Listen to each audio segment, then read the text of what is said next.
Get ready for the show, it's about to begin.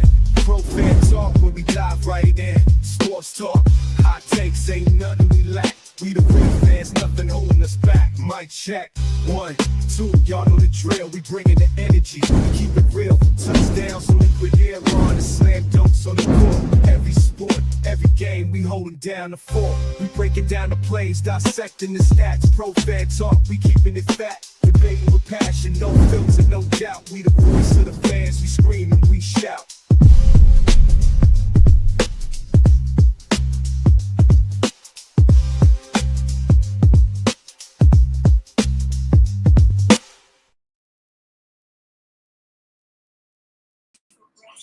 What's going on? What's going on? What's up? Late on a Tuesday or Monday, rather. A lot of stuff going on. Watching these games. Been watching all of these games this weekend. And of course, the pressing news of the day: Juju Watkins goes down with a knee injury early in the game, and yeah, we don't know. She had to be carried off into the locker room. So we don't know what's going on. What's going on, Brooklyn? I see you up in there. I'm gonna drop this link in just a second. But yeah, it was kind of scary, and it's one of those things where I got a saying, and I say it all the time: every player is one play away from glory or ruin. Everybody. Where did I put that? Yeah. Every player. You never know what's gonna happen, right? You never know how it's gonna go down. You just got to be ready. And like, I saw that girl Heckle play the other night, and I was like, she good. That freshman is good. And guess what? You're gonna learn today, because now she getting the opportunity to play. So Brooklyn, just drop the link, man. So you can jump on it if you want to. I'll answer some questions for you. So what's up, Quentin? Mama Daniels, you wrong for that. What's up, Carlos? You know what? When they showed the replay, I looked at it, and it didn't look too crazy. It didn't look too crazy, but it's just one of them things where you zig when you should have zagged. You an inch to the left or to the right. That makes all the difference in the world. So we'll see what's happened. There he is. What's going on, Brooklyn? What's going on, Coach? You know What's what? up, dude? I thought the same thing you thought, but when I saw it from a different angle, I noticed that her leg actually buckled. Okay, I I saw didn't. they I showed only it. saw the one from the front. Yeah, I'm gonna send it to your DM. But they saw another angle from behind her, and when that Okay, girl came over to bump her, that girl came over to stop her momentum. yeah, Her leg kind of like bent in and bent back out, like gotcha, on some Okay, creative. So yeah, it it don't take much, looked pretty man. bad. Yeah. It don't take much. So hopefully it's not bad. Hopefully nothing's torn. But we'll see.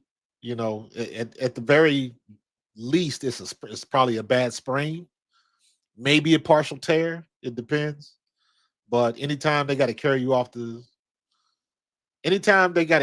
off and they don't straighten your leg, Right. that's when it's ugly. When she didn't straighten her leg, when she was Yeah. sitting down on the floor and didn't let her leg straighten out, I was like, she hurt. So Yeah. it's either something maybe with the MCL, possibly the patella tendon.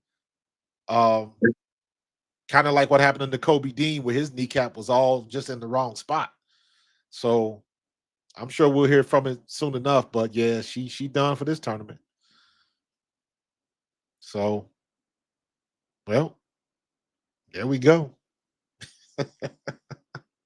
You never know, man. You never know. I just sent it to your DM, so when you get a chance, you can see it from that different angle. I'm gonna check it out, bro. But yeah, what I was telling you was I'm bringing up on my monitor. Um, Yeah. this is Gemini, right? And just go to Gemini.google.com. Well, I just downloaded the app from the Play Store. Oh, okay. I mean, Unless it's it's, I don't know yeah. if I don't it's even the think same thing. if you're trying to use it on the phone, maybe, but on the computer, I just go Gemini.google.com. It does the same exact thing Okay. as It's just that ChatGPT does. on your phone, they changed the whole, I guess, the whole format because they was Yeah, telling me it's gonna yeah. switch something over. And the reason I do that is because just common sense says it's on. It's going to look for the information. Google owns YouTube, so it makes sense to use their AI system. That's just how I look Right. at it. I could be totally wrong. Now that I could makes be a lot of totally wrong. sense. Yeah. So, but literally, what I do is you can type prompts and stuff like that, and like here's just an example. So whenever I do a video, right? So I already typed this prompt up, but I saved it. So now this is what I'm telling the AI. I say, you are a YouTube algorithm and SEO expert. Please take my YouTube video entitled. Then I put it in there, and then that says, I got a place where you can put the title. And I say, and create a title and description that will take advantage of SEO keywords, hashtags, tags, and will help the video go viral. You wanna know what's funny? My girl is really big on GBT, and she'd be like, "Oh, you got to use it." And I don't never use it, right? Like that's her thing. When Yeah, she, we're like writing art, or like we're writing things and all that. She uses it, and it's yeah, funny because she was at my house a couple days ago, and she was playing around on it, and everything you said, she was doing. Like, obviously, I don't know nothing about this, but she yeah. was doing that. She was like literally giving it instructions. Like, I want you to do X, Y, and Z, X, Y, because she was basically playing around with the title of my YouTube page. So she was Right. like, she was like, I want you to write a jingle for the perspective, and da da da da da. And she over there having fun with that, and I'm, she annoying me. But it's funny because I'm listening to like everything you said. She did though. She was like, "I want you to do it like this, and I want it to be R&B, and I want it to blah blah blah." Like I was, so I was like, I understand what you're saying because of what she did almost. Yeah, it's just I look at it like this, man. Is if you were sitting at your desk trying to come up with something, right? This just streamlines the process. Got So you. if I'm saying, because like, okay, so one of my personal goals is I'm trying to reach 10,000 subscribers by my birthday in July. My Right. birthday is July 12th. So basically, by the end of July, I want to reach 10K. I don't know if I'm gonna reach it, but basically, what I That's your said goal. was, um, I told the Gemini, I said, hey, come up with a plan where my YouTube channel, Pro Fan Talk, can reach 10,000 subscribers by July. And it spit out all of this stuff. Yeah. Now, some of it is generic. Some of it kicks out a lot of stuff that's kind of Captain Obvious, but Right. it's still enough stuff in there where you can take nuggets out of. Now, what I took from it was, because a lot of it is you should try to do this and put out a video 3 times a day and stuff like that. So a lot of times it'll kick you out stuff that you've already heard. Yeah. But one of the things I did take from it was it said, okay, you should strategize and blah blah blah blah. Your goal is to reach 25 subscribers a day. So I was like, okay, that's something I can relate to. Now that's a tangible goal I can reach. I equate everything to playing football. So I look Yeah. at it like, okay, every day is a game. Every day is I'm carrying the ball. And my goal is I gotta get 25 yards every time I carry the ball. And that's how But I see, look at that's it. difficult. The reason why I reached out. So what happened with me? You notice your momentum. So what happened Yes. with me is I started out the gate running. Like I started Yeah. out the gate. So with this YouTube page, I believe, if I'm not mistaken, I had like maybe like 60 subscribers on it. Uh-huh. If I'm remembering correctly. And then once I started doing the podcast, then it jumped from 60 to like, before I knew it, I had 160 and I was at 200. And then I got around 300 Yeah. really quick. And then it slowed down. Like it's Yeah. just, I didn't get a lot of, like, I'm getting like one subscriber every 2 weeks. Like literally like one. And I'm like, that's crazy because I'm putting out like, in my opinion, right? but not only my opinion, because people are leaving me comments. I'm putting out quality material. Right. Now, something that you said just now, not just now, but when we was talking in the DM, something you said made me think, well, maybe I need to switch my strategy up, because what I enjoy doing, and it's just me in real life too. It's not just YouTube. I enjoy not be doing what everybody else is doing. I enjoy, because I'm, first of all, I got a creative brain. I'm a rapper. Like you, how you said you Right. think of football. I'm a music. I'm a creative person. So I love when I can make something new that's dope and people like it. It makes me feel good. It's like, yo, I just did something not many people was doing, and Coach Marcus thought it was fire. That makes me Right. feel good. You get what I'm saying? It's like I just created something new. Right. But the problem with that is, what you just said, I'm not going with the current. I'm almost going against the grain, because the Yeah. current might be this generic thing everybody talking about. And I Exactly. don't really want to do that. Case in point, when I don't think nobody noticed I did this, because I didn't say nothing about it when I did. I kind of did, but I didn't. When homie, I can't think of his name, came out and said the OnlyFans thing about Angel Reese, everybody Oh, was trying to Charleston make White. Yeah. everybody was trying to make content about that at the time when it happened. And when I did my live around the time, I tried not to talk about it. In fact, Right. I did a play on words. I did like the OnlyFans, Angel Reese is worried about us, her Reese is, like I did stuff like that. Right. Being creative, but I wasn't coming out just putting it in my title and just saying it in the video so people could come click, click, click, see what he's talking about. Like, and I'm just using that as an example of like the type of person I am, right? So So so here's what I did. So here's what I yeah, did. Because I feel the same way, but I'm into the graphics and stuff like that. So what I was doing was I was going full tilt on my thumbnails. yeah, Like what I would do is whatever my topic is, I would look for a movie that I liked.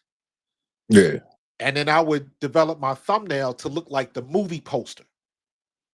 And I got you. came I came out with some fire stuff, but it didn't Yeah, really help.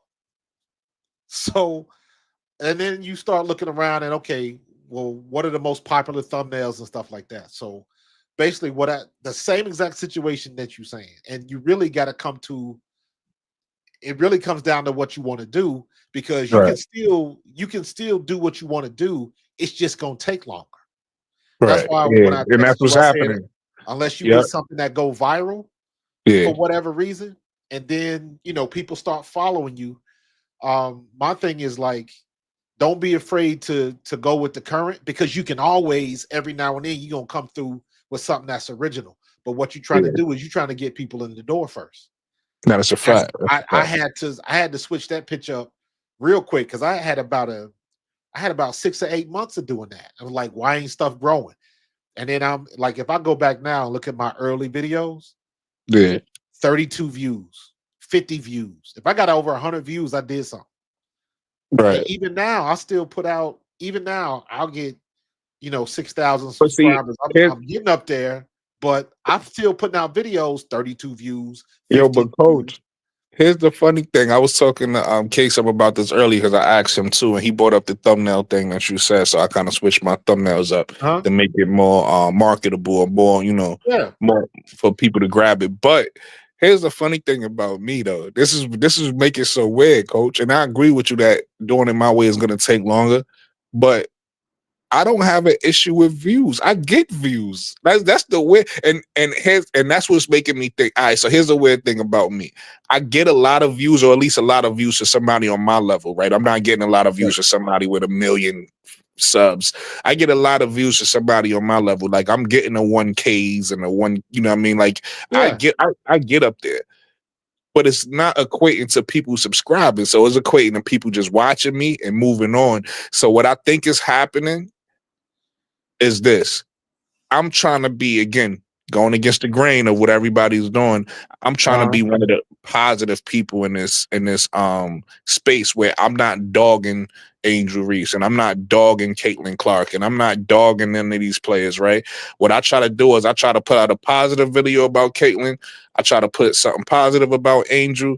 And what I'm noticing is I'm getting a lot of people in my comments that's really like hateful. So they'll jump in my comments and say, oh, she deserves it. Oh, blah, blah, blah. Like they'll say all the hateful stuff. So I'm Right. getting a lot of views, but I think I'm getting views from people who want the hateful content and I'm not giving it to them. You get what I'm Well, saying? So in yeah, other but words, hold on, I'm gonna land with this. In other words, I think I'm new to this. I don't know.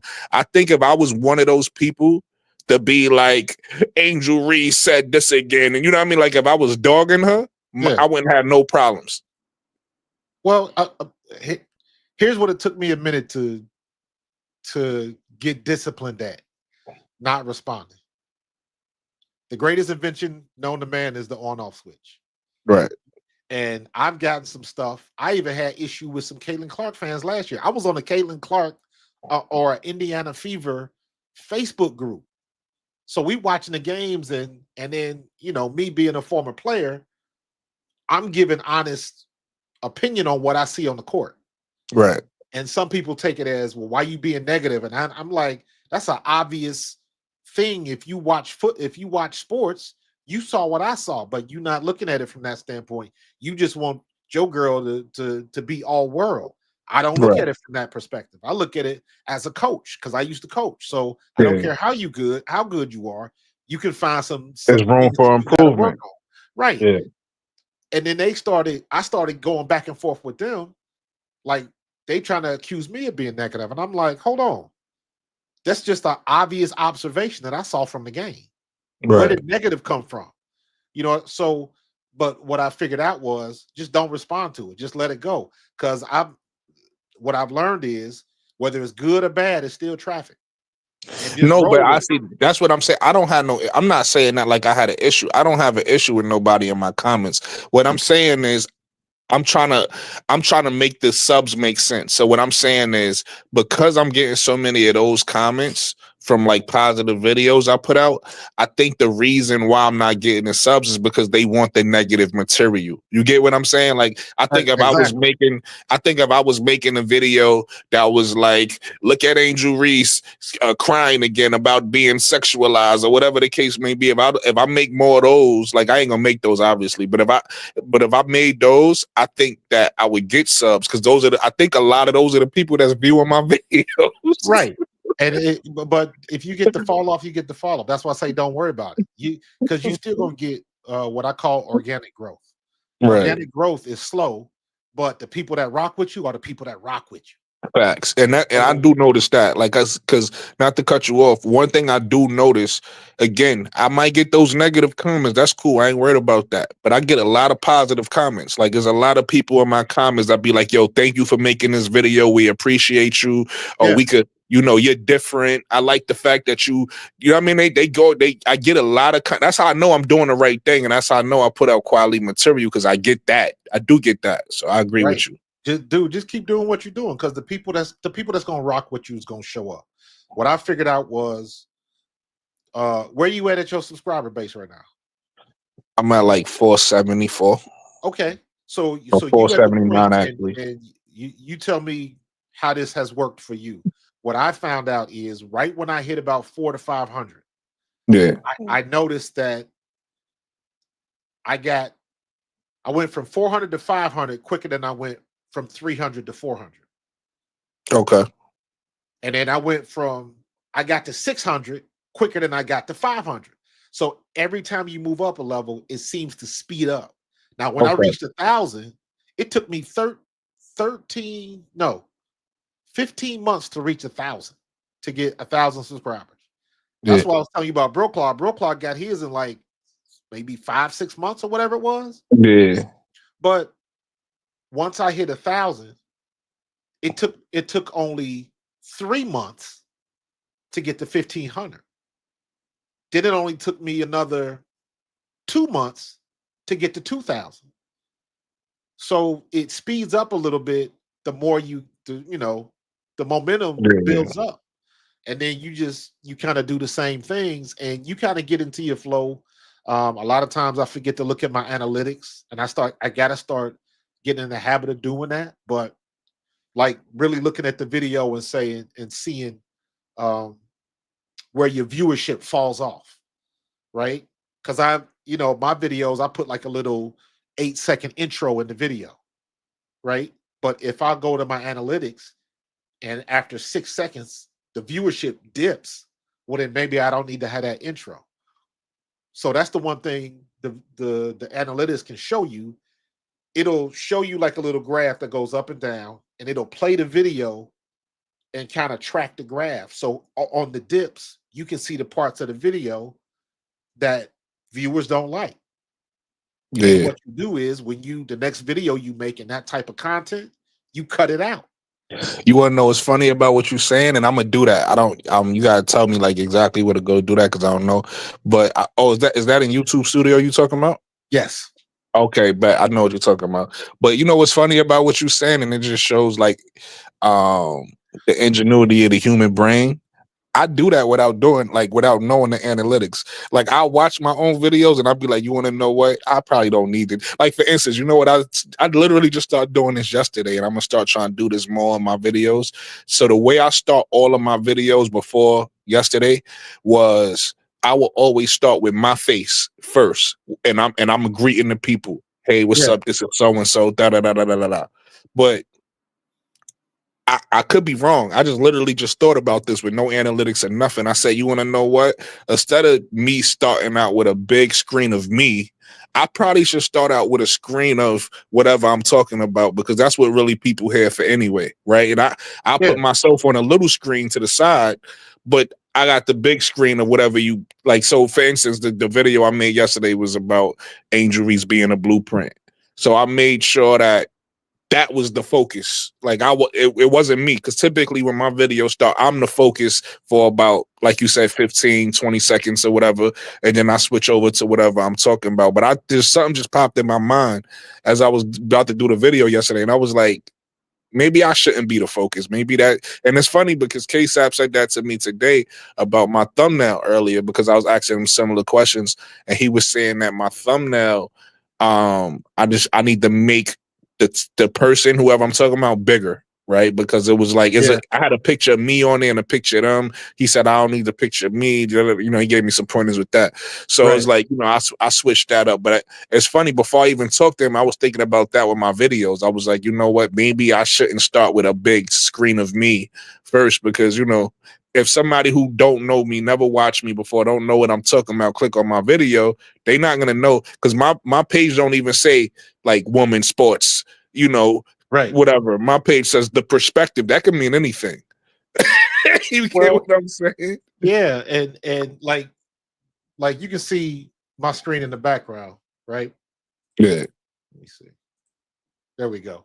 So like all my thumbnails, you see I got that bold type, Yeah. right? It took me a minute to get to that. That's something that's is bold, is plain. It's got a little bit of Easy to flash. see. It's It's got a easy to little bit of see, flash. easy to Yeah, read.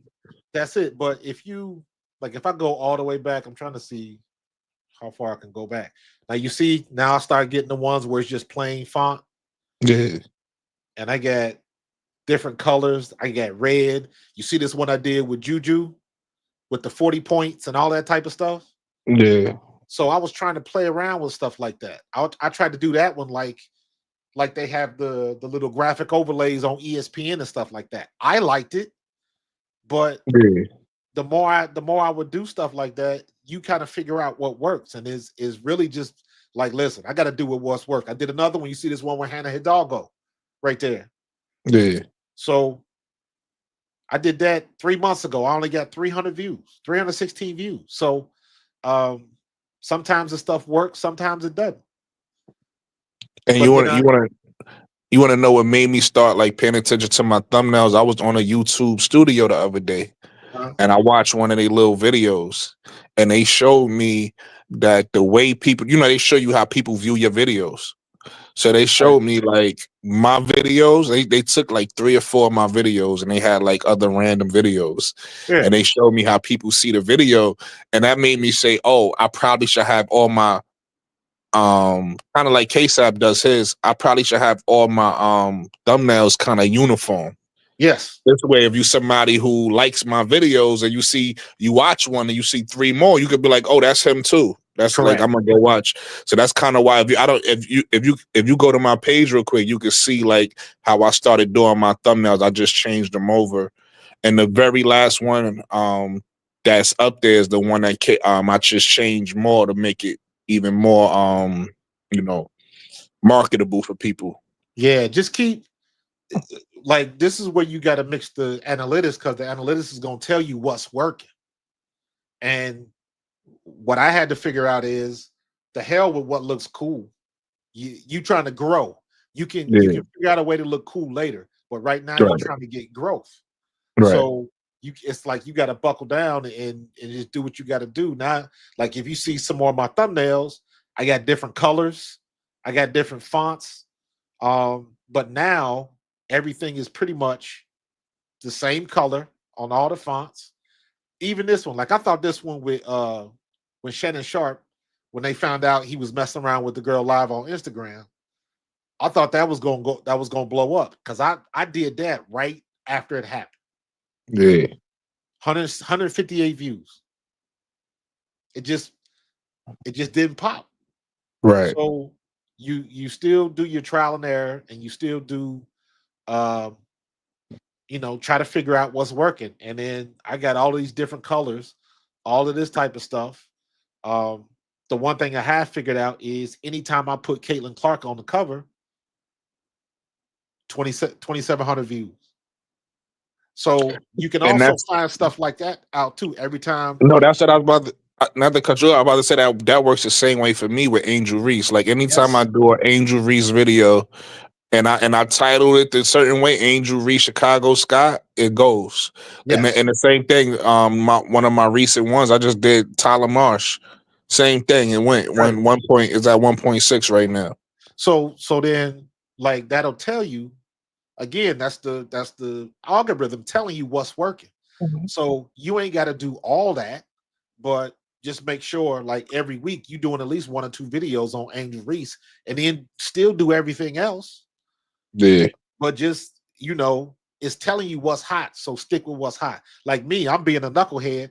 I got all of this stuff going on, but when I look at my analytics and all of the videos, some of my best videos are when I break down film, when I draw on the telestrate on the monitor, do the X's and O's, do the Yeah. football games. Now That's that's cool. that's been some of my best stuff. But do I do it every week? No, because I'm a knucklehead and I get lost in the sauce. And there's so much stuff going on. Dude, Yeah. sometimes it's hard to stay focused on what, because I'm like, when you talking about sports and we do live shows and stuff like that, I got squirrel disease. Every time something else, I'm squirrel. I'm over here. Now Juju just got hurt, but I had a good idea for a video that I forgot because now I'm concentrating on this. So like sometimes for me, it's hard to stay focused. What up, Kev? I see Yeah. you in there. So dude, just keep doing it, man, and just look at your analytics and just go with what works. How come you ain't rhyming on none of your stuff? I saw a couple of dudes like that. They channels blew up. Like one dude was on TikTok. Um, I think both of them were on TikTok, but what they were doing was they would do a weekly recap of all the NFL games, but they were rapid, like almost like a battle rap. Oh yeah. It was dope. Dude was a decent enough rapper. I understood everything he was saying. What's his name? What's his name? Did it? Um, damn it, what's the dude name? The rapper. He was on one of them L.A. radio shows and just went. What is his name? I can't think of his name now. But even he started doing it, and he started doing a weekly wrap up of all the games. And he would just tie it together in a rhyme that lasted about a minute and a half. It was dope. It was fire. So, like I tell anybody, if you got any type of artistic ability, singing, rapping, I follow this girl on Instagram. All she do is play the guitar. White girl. She play the guitar, but she bad. All she do is play. She don't say nothing. So if you got talent like that, I don't care if it's rapping, singing, playing something, like implement that. dude, right around about the NCAA playoffs or when the WNBA draft come out. Do it. Yeah, Ain't nobody else doing it. And if that's a they are fact. doing Though. it, I ain't seen it. That's a fact. That's a fact. So that's why, like, one of my goals is before the WNBA season start, I am working on a graphics package now because for me, when I'm watching TV, I like to see the ESPN graphics and the cutaways and the lower thirds. That stuff appeals to me. So I don't see nobody else doing it. So I know I can do it. I done got so many comments about my animated background, that background with the people walking in the background. Ain't Yeah, nobody else doing that. So I'm gonna build on to that. That's why I put set out, you apart. dude, it sets me apart, and ain't nobody else doing it. I'm gonna start doing like little intros and graphics for people. If you want to hit the cash app with 70, $80, I'll put together a little package for you, or a graphic intro, or a background, or animation, or something like that. Because ain't nobody else doing it, and people Yeah, people like that type of polish. yeah, So it all comes down to looking on YouTube, and if you're talking about Angel Reese, right? So if you type in Angel Reese right now, like what's gonna pop up? If you type in, okay, so it's her podcast, right? But the next video that pops up for me is Angel Reese goes nuts after Kevin Love trolled her. The Dejanay clip from her thing, 85,000 views. Um, this dude, one of these political dudes talking about Angel Reese, that's 13,000 views. So basically, what I do is whatever I'm thinking about talking about, I'll type it into YouTube, see what videos are already out there, but see what videos are getting the most views, and yeah, just talk about that same subject, but with your spin on it. That's it, yeah. I might have to start doing that. dude. Do it to grow. You can always do the other stuff. There's always going to be room to be creative and put your spin on it. But right now, you trying to grow.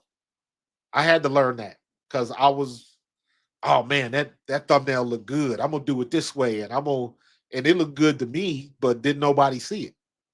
Yeah, And then and KSAP was the one when I first logged into KSAP. That first time I came on KSAP's podcast, that was the first time I had watched it, and I was like, let me see what he's talking about. And I think whatever it was a game that I had watched. So I jumped in, and it was like 2 or 3 people that was like, oh, that's Coach Marcus. I watched your stuff, man. I like your stuff. Dude, that shocked the hell out of me. So that made me want to do the live. And I was already doing live stuff, but I never dropped the link. I never did that until I saw KSAP do it. So I was like, I ain't trying to reinvent the wheel. If it's working for him, it can work for me. right. And that seems to be the thing because I don't want to give a monologue. I want to have a conversation. And it's And it seemed like, much easier to yep, do when you're talking to somebody, bro. yep. And it seemed like people wanna like they prefer to be on live shows opposed to like Yeah, watching a pre-recorded show. absolutely. Now, don't get it twisted. Now, KSAP been doing it a lot longer. So he done had that format. That's why he can do a show and go till 3, 4 in the morning and still have 100 people watching. Yeah. He can do that. So he's built up that audience, and you gotta build it up. It ain't like I said, it's a marathon, not a sprint. So you know, Oh, again, listen, like my stuff is weird. Like even I had met somebody new. His name is Mulligan or something like that, and he got like way more followers than me, right? Like I'm talking about like he in the thousands, right? He right? was live one day. I hopped on his live. He had nobody watching his channel. Yeah, Right. And it was just kind of like me and him, and like maybe and we was talking. So I mean, I'm building with him because I know him. I was like not know him, but I've seen him around before. So I'm building with him or whatever the case hold may on, be. hold So, on. Thank you, Tiffany. Simba. Thank you, Tiffany. Simba was the rapper that I was telling you that would do the. oh yeah, I know Simba. I mean, I Oh, know of him. check out check out his. Just look up Simba NFL wrap up or something. You're Yeah, bound to find it. It was cold. It was cold blooded. yeah. Now Simba nice. I know what Simba is. But so he got a whole. I'm talking about a lot of subscribers. Like he in the thousands, right?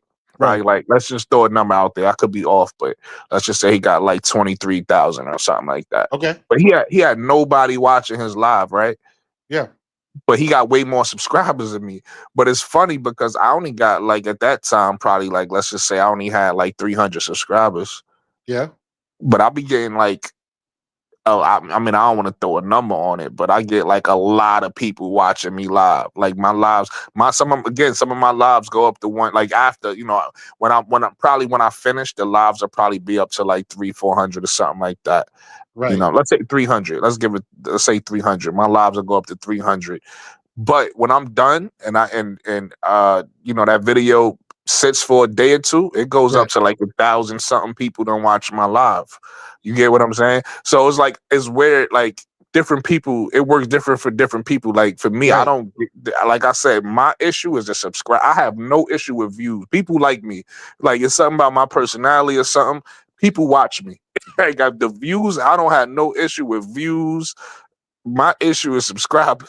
Like Yeah. people will watch and won't hit the button. And it's weird because I tell them every show, hit the button, but they won't hit the button. It's weird, but I don't know. It's gonna come when it comes. But like the dude you was talking about, does he always go live? Mulligan, I don't know. I seen him go live a couple times, but I don't think he go live as much as like KSAB does. Right. Because here's the thing. Um, my channel, I have better growth when I was producing videos and just putting out videos. Yeah, My growth slowed down a little bit when I started doing more lives. But I'm making a conscious decision to continue the lives because I want to build that live audience. Because in got the you. long run, I think you can probably make more money doing it live than you would just with a produced video. So I'm making a conscious decision to do that. But Got you. again, the analytics will tell you maybe your videos bring in enough thing. The dangerous, not dangerous, but the negative thing about sometimes doing live videos is before somebody has a chance to watch what you've already done, now you want to something else. And that's why I use that example. When I just produce videos, my growth was pretty steady. Yeah, And now I do live, um, most people maybe somebody don't want to sit through a live. Maybe I'm not talking about the subject. When I go live, I didn't sit there and think out what's going to be the title, what's going to be my keywords, my tags, none of that. I just hit the yeah. You button and I didn't went produce. live tonight. You didn't produce it. Exactly. Yeah, So there's a plus and minus to that. So what I'm trying to do is get that balance. You know what I'm saying? So maybe yeah, I'll go live twice a week, and then but I'm producing every, 2-3 times a week. I done already started a second channel. I just ain't putting no time into it because yeah, I've had people tell me you should do a channel just for Eagles, just for the Philadelphia Eagles, and then you should do another channel for just your basketball stuff. yeah. No, yeah, yeah. I understand that because people don't want to. Like, if you're not into both, you definitely don't want to sit around for a topic Right. you don't care. But I'm gonna do the same thing. Eventually, I'm gonna make a second channel for like so I can talk hip hop and all Well, that type we'll of do stuff. it. Well, here's what I'm doing. So this is what I decided to do. So I've already got a second channel. Already started and everything. It's called Profan Hoops, right? Yeah, So what I do is I don't know if you've ever seen the thing on TikTok or on YouTube, the commercials. Everybody using that program called Opus Clips, right? nah, I never heard of it. Yeah, All you do is when you do your video or you do your live like you normally do it. And what Opus Clips does is you go to Opus Clips and you take the link, the YouTube link from your channel, and you put it in the Opus Clip software. And there's the Opus Clip is the AI thing, and it cuts up the videos for you. And it's got a system set up where you can cut it up, you can edit it, and you can schedule it to release on YouTube, TikTok, Twitter, all of them. Now you okay, got to do a little bit of work to set it up, but yeah, once you get it set up, all you got to do is click a button, and then you got a whole schedule of videos already laid out. That's all you got to. You ain't got to do nothing else, and it kicks it out to your channel automatically. So for my new channel, anytime I record anything about basketball or Caitlin Clark or anything like that, I still post it on Pro Fan Talk, but I also put it on that second channel just to put content on there. And I bet you I ain't got 10 subscribers yet, but I know eventually it's gonna start growing. Yeah. So, so that's one way to do it. You know what I mean? There's really no wrong answers in this. It's just Right, about what right, works. right. Yeah. So And you know me, listen, the thing about me is I'm not ever too prideful to ask somebody for advice, man. So that's all it is. Like I said, as far as everything I've been, of course you human. So sometimes you might need a extra motivation. And sometimes you might, we all get fatigue and stuff like that. But yeah, man. at the same time, I'm pretty content in everything I'm doing. As far as like how you said earlier about the road I took is the longer road as far as like making quality content and not da da Yeah, da. I'm pretty content on it. I am gonna make tweaks because I'm listening to you. I'm gonna take your advice on a lot of things you're saying. So I am gonna make certain tweaks and stuff like that. But I also just wanted to like reach out to some people who's been where I've been and say, yo, what was it like for you? Like what can because you might be like, yo, don't go left, go right there. And I might be yeah, like, well, I was gonna go left. And you might be like, nah, but if you go right, you're gonna avoid X, Y, and Z. I'm like, I bet. You know what I mean? So it's always good to talk to people who've been someplace or done something before you did it, just to see what they say. It don't mean you even have to take their advice, but you might learn something and you might be like, oh, okay, well, I'm still gonna do it like this, but it was great to like learn how he did it or whatever. Or you absolutely. might be, or you might be like, oh, nah, that was great advice. I'm gonna definitely do X. What you know what I mean? So that's why I just wanted to reach out to people like yourself, KSAP, and just other people who've been where I've been and say, yo, when you was a smaller channel, like what was it like for you? Like what did you do? Like what's the you know what I mean? Because Yeah, again, like I know like I know the pros and weaknesses of my channel. Right? Like I said, the pros is one again, and I'm not judging this because of how I feel. I'm judging this off of the feedback I get from people. right. Because like what you said earlier, I do have a small but a loyal following. Like a lot of people like hop in my because again, I'm all about positivity, positive energy. So people Yeah, appreciate that. So people do hop in my comments and they thank me. Yo, thank you. I appreciate the way you do it. Like people done thank me for things I didn't even know they was gonna thank me for. People done say, "Yo, I like the fact that your demeanor is calm. Like I like, I right. like your calm demeanor when you do your videos. I like, you know what I mean. I've been getting told this for years, but a couple people are hopping and tell me, oh, they like my voice, how my voice sound and stuff like that. So it's like things I ain't even thinking about. People thank me for. But on top of that, because again, like how you said, how you trying to grow with the graphics and stuff. Yeah, Where I'm trying to grow at is using more slides and stuff like that in my videos just to look more professional and stuff like that. yeah. And People appreciate that. whatever your thing is, just run with it, man. Like I Yeah. tell, like, here's a good example. If you cook, you can make a video, you ain't gotta say shit. You ain't gotta say a damn thing. All you gotta do is put the camera on you cooking. And at the end of the video, after you make your pie, bake your cake, or cook your macaroni and cheese or whatever, you show it to the camera. It looked good. Everybody knows what you did. Everybody knows how you did it. It speaks for itself. Right. That's it.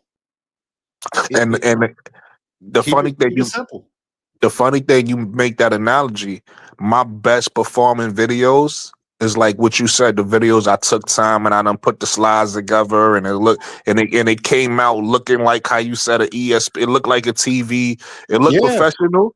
Those be my ones that's done shot up. I come back and I'm like, okay, 1K, okay, let's go. Like, you know what I mean? It yeah. done shot up because I done took my time and I done made it, I done chopped it up and I done tried to make it as professional as I can.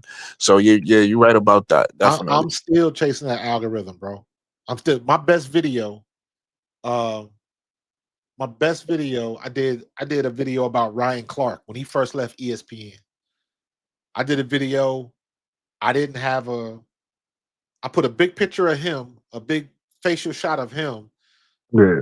And it just said in big letters, ESPN fires Ryan Clark. That's it. 57,000 views. Yeah. I was, I ain't been able to duplicate that since. That's what I'm trying to. That's what I'm trying to figure out. What I'm trying to figure out is figure out the algorithm enough where consistently I can get 5,000, 10,000, 15,000 views. I done peaked a couple times. And then Right. when you try to go back and do it again, it's like, damn, I did the same thing. It just didn't pop. Yeah. And to me, that's the Rubik's Cube that you're trying to figure out, man. Trying to figure out what works. So, like in your situation, if you got them videos that's get 1 and 2K, how can you get 1,000, 2,000 consistently? Exactly. How can I do the same thing? How can I get 5 to 10,000 consistently? I still get videos that got like 32 views. I was like, damn, that was a pretty damn good video. What the hell happened? Yeah. So, just when you find something that work, bro, just keep rolling it. Keep rolling with it, dude. I'm telling you, look up Simba when he did his NFL rap, bro. If you can spit rhymes and you can drop bars like that, do it, because I'm gonna everybody look him can't do up. it. I know some. I probably know him from something you don't know him from. So he actually had he had something that went viral on the radio where he was rapping like a lot of pain, like a lot of pain lyrics, Yeah, yeah, and yeah. he that's where I know him from. So when you keep mentioning his name, that's what popped in my head is when that viral video. But I'll look up the viral video you talking about. Here we go. Let me see. Hold on. Let me see if I can play it.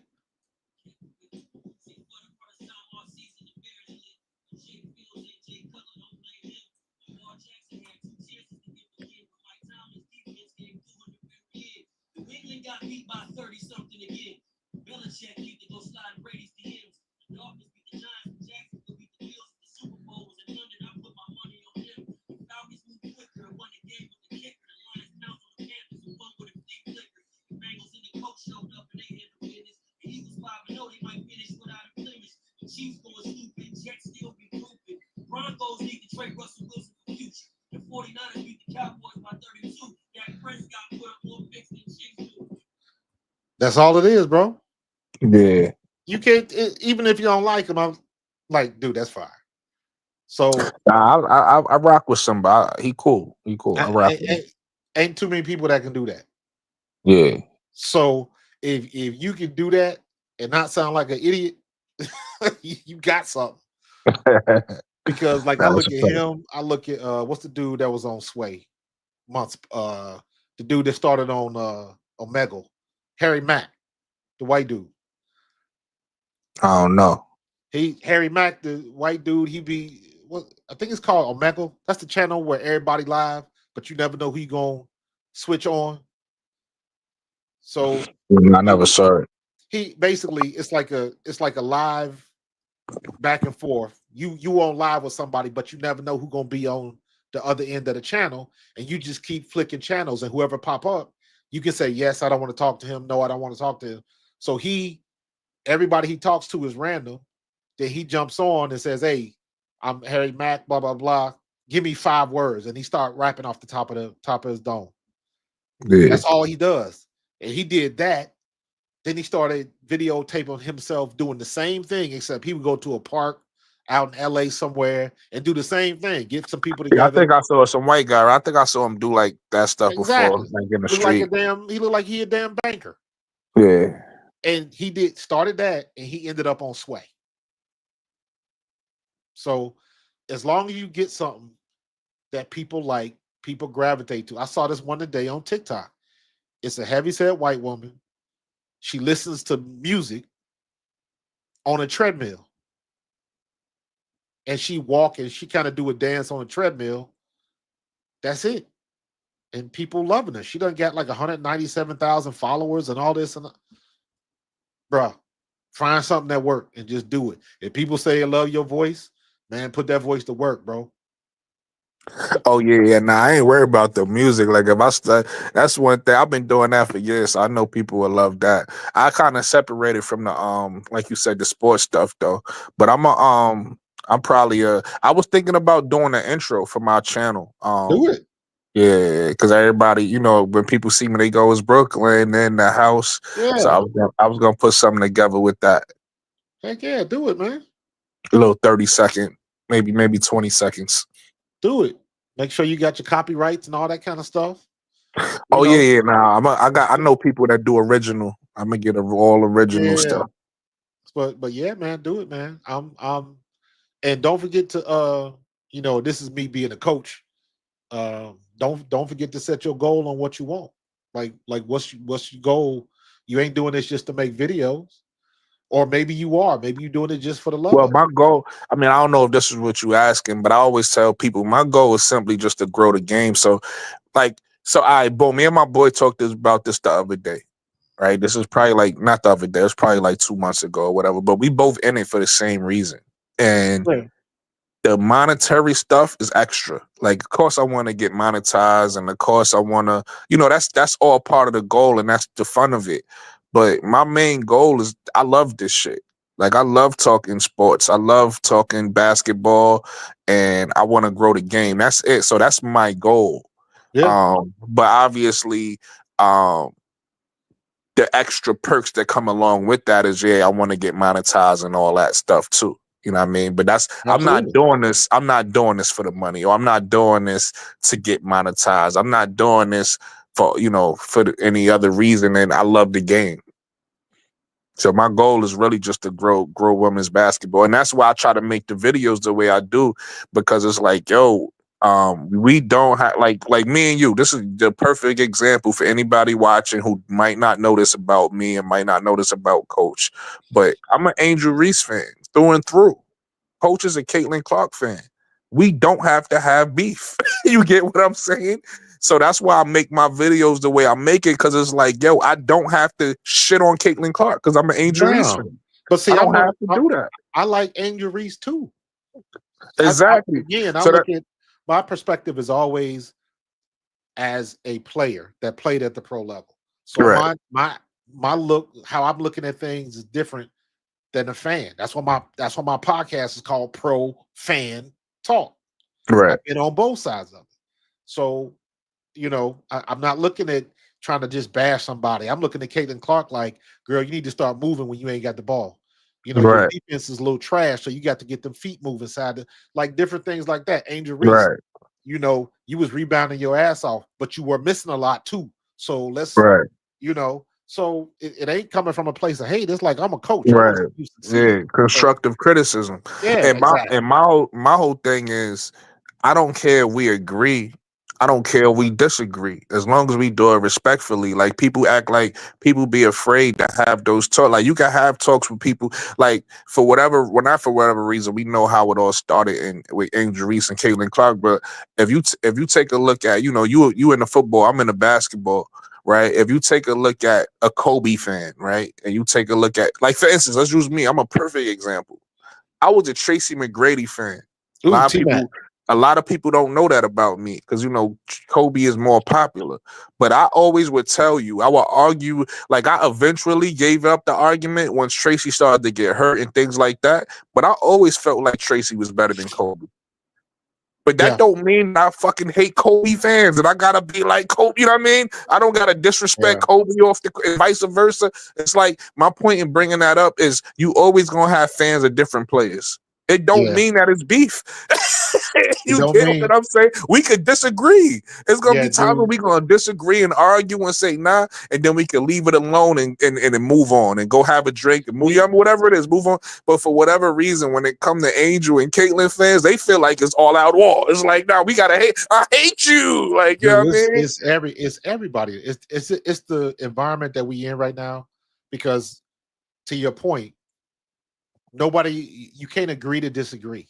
If you don't agree with my take, immediately I'm an idiot. I'm a Right, dumbass. there you It, go. And it, it's like, it that's goes uncalled there, for. and it's like it ain't got to go there. I just don't. Exactly. So like a lot of times, like I see, like sometimes even like when I'm on KSAP, I'm looking at the chat, and I automatically know. I was like, there is nothing that you can say right now that's going to change your perspective. So I don't care. Like I Right. know what I'm talking. Like I just went through all of this stuff when people were talking about Jalen Hurts. what he couldn't do, and this that. Like Yeah, yeah, there's yeah. nothing I can show you, tell you. I can't convince you. So like one of the things I always say is like, and this goes for Angel Reese, Caitlin Clark, Jalen Hurts, anybody who you want to have a top five list. If you want to tell me the top five best women basketball players, if Caitlin Clark ain't on your list, that's cool. Hey, hold on, coach, because somebody about to trigger me. Hey, Chris, before you open your mouth, how old are you? All right, go ahead, coach. That's Chris 3K. That's my dude, man. I'm about to, hey, Chris about to get chewed out. Don't talk about my Nah, guy. Chris T Mac was nasty, Don't talk. and That's why I need to know how old he is, because he might not remember, right? yeah, Like it's and all don't up again, forget, like you said, it's all about perspective. If you looking at the lens from when T Mac was hurt and yeah, you a certain age and you might not remember, but at one point T Mac was. Listen, nobody will ever say this because again, Kobe turned out to be Kobe. yeah. Right, and the Lakers was the Lakers at that time. But in my opinion, at one point, Tracy was the best player in the NBA. And At one point, some people would argue. Don't forget about Penny. yeah, Penny definitely too. You know, Penny got hurt, but Don't it forget wasn't. about Penny. Going back to Tracy, let me just be clear when I say this for anybody listening. It wasn't a long period of time. It might have been 2 or 3 years, but in that Yep. 2 or 3 year span where he hit his prime, Yeah. And you know what? couldn't no Some, pe- shooting guard in the league touch him. some people would say the same thing about Grant Hill Yeah, Grant Hill was a problem before he got hurt. That's a fact. before he got hurt. That's why He you was a gotta stay problem. like looking at this stuff now. They still with all of this stuff's about with Juju. Man, one play away.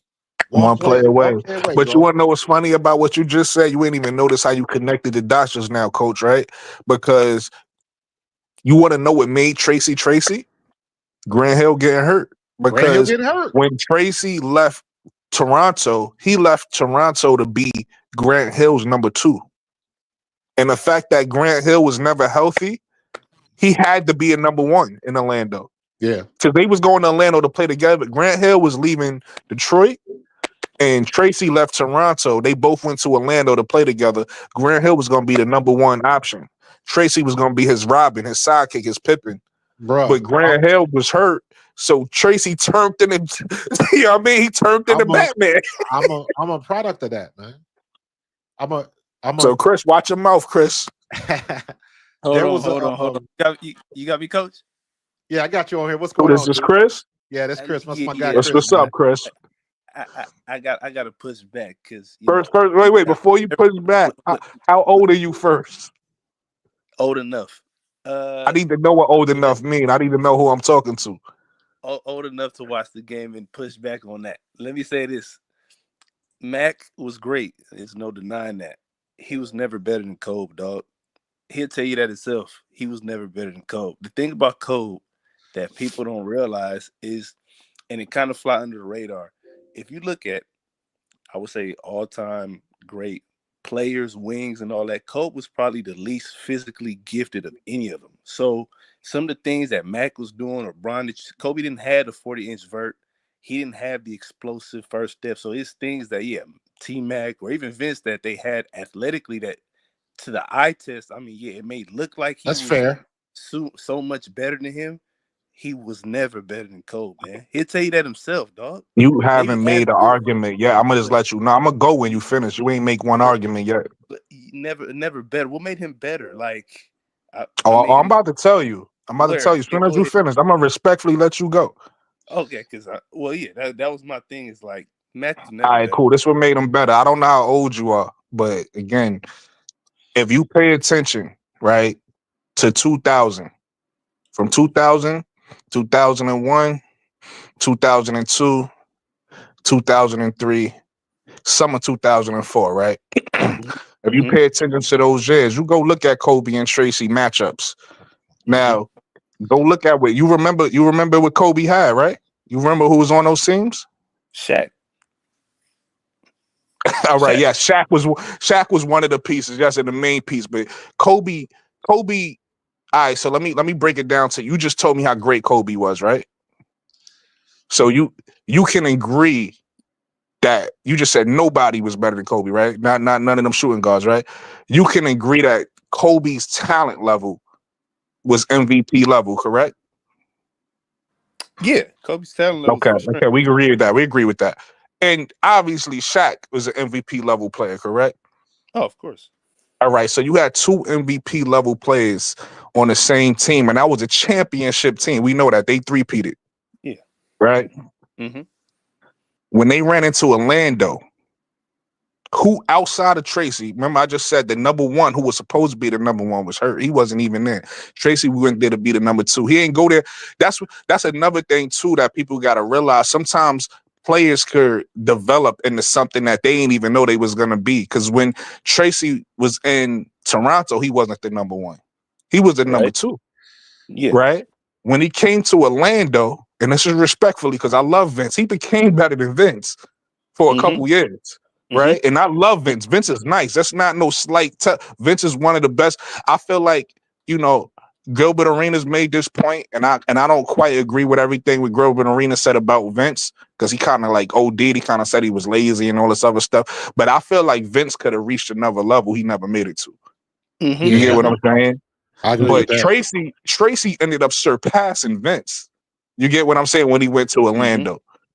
And when he went Mm-hmm. to Orlando, he would have those matchups with LA. And like I just said, if you take Tracy off, if you think about, do you remember who was on those Orlando Magic teams? Uh, it was It's T okay if Mac. you don't. I'm not quizzing Rod, you. I'm not Rod, quizzing you. Rod But Strickland my was on point, that team towards the end of that. But yeah, right, yeah, all right, you remember one, all right, right? He was towards the end. But my yeah. point is, I just mentioned how good those LA teams was. Tracy never had nobody close to that amount of talent on his teams, right? It would have been Grant Hill, but Grant Hill was never there. He was always hurt. Mm-hmm. When they would match up, you get what I'm saying? They would go head to head, neck and neck, and sometimes Tracy would get the better of Kobe to the point we know how Kobe is. He would get like upset and want to, be ready for that next game. That's the type of battles they would have, Mm-hmm. and that's part of the reason why I'm saying Tracy was better because the help you have matters to me. So yeah, listen, Kobe was able to have an illustrious career playing with the likes of a Shaq on his team early in his career.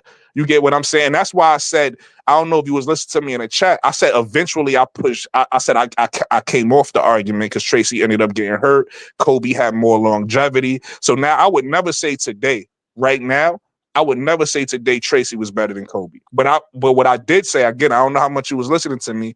What I did say was at one point, in both of their primes, Tracy was better. He did eclipse Okay. Kobe. Okay, but But I'm gonna use for longevity wise, I give it. I can't take nothing away from Kobe's greatness. His greatness over his 20-year career, he was yeah. the better player, better than pretty much any. You could Everybody. some people argue him over LeBron. Like I can't even be mad at that. If you talk to AI say Kobe is better than LeBron.